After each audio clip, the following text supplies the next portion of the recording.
Gaurkoan triangeluak antzekoak noiz diren aztertuko dugu. Horretarako 3 irizpide aipatuko dizkizuet. Har dezagun, oinarri bezala, aurreko bideo baten aztertutako Thalesen teorema. Eta bertan irudikatutako, solapatutako bi triangeluak. Baina egin ditzagun irudian aldaketa batzuk. Ezabaditzagun, zuzenak lehendabizi, eta puntuak edo triangeluen erpinak. Eta ikus dezagun argiago solapatuta dauden bi triangeluak. A, B, C triangelua eta A', B', C' triangelua. Baina horretaz gain, banatu ditzagun argiago ikusteko. Goazen, zuzenean, lehenengo irizpidea aztertzera. Bi triangelu antzekoak dira, horien aldeak proportzionala badira. Hau da, Thalesen teoreman ikusi genuen A zati A', da berdin, B zati B', B zati B', berdin, C zati C', C zati C'. Baina ikus dezagun hori adibide konkretu baten. Horretarako, bi triangelu marraztuko ditut. Adibidez hau, aldeak 6, 14 eta 16koak, eta beste triangulo bat, pixka txikiagoa, eta aldeak 3, 7 eta 8koak. Aplika dezagun hemen idatzitako baldintza. Hau da, 3 zati 6, adibidez, 3 zati 6, berdin, 7 zati 14, berdin, 8 zati 16, 8 zati 16.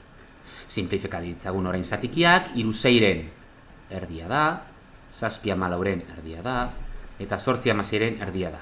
Beraz, berdintza betetzen denez, bi triangelu horiek antzekoak izango dira. Ikus dezagun orain bigarren irizpidea. Bi triangelu antzekoak izango dira, angelu bat berdina eta angelu horren aldeak proportzionalak badituzte. Hartu dezagun gure irudia eta jarri ditzagun bi triangeluak bata bestearen gainean berriro ere. Hor ikusten dugu, angelu hau, hemengo hau B aldea baldin bada, hau B maiuskula angelu izango da, angelu hau berdina dutela. Beraz, B angelua eta B' angelua berdinak izango dira.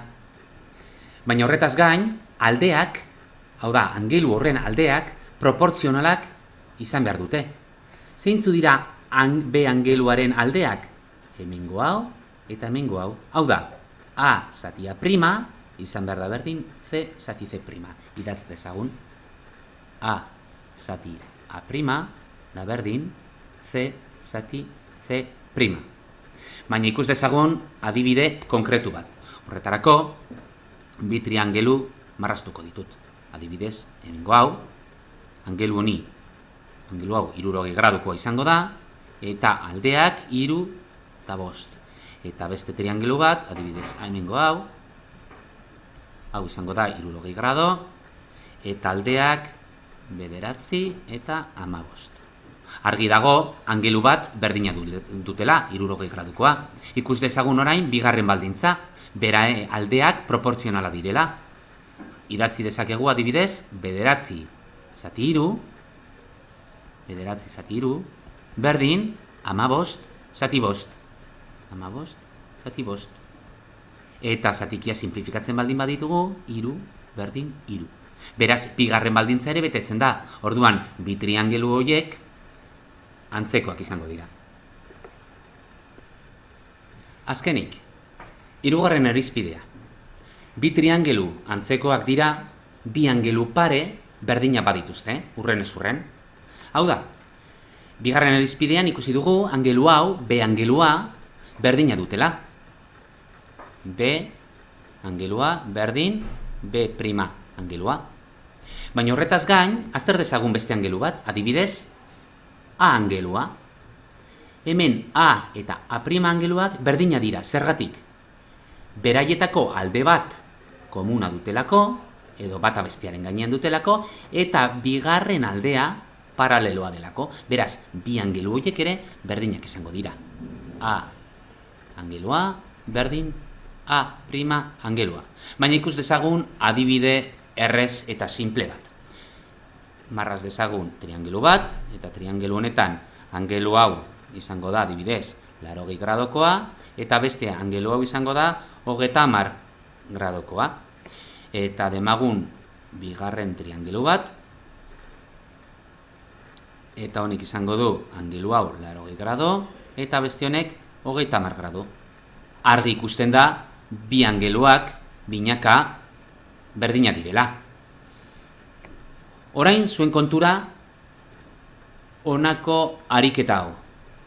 Antzekoak aldira hemen irudikatuta agertzen diren bi triangeluak, kontutan izan angelu bat ezaguna dela eta bi alde ere ezagunak direla.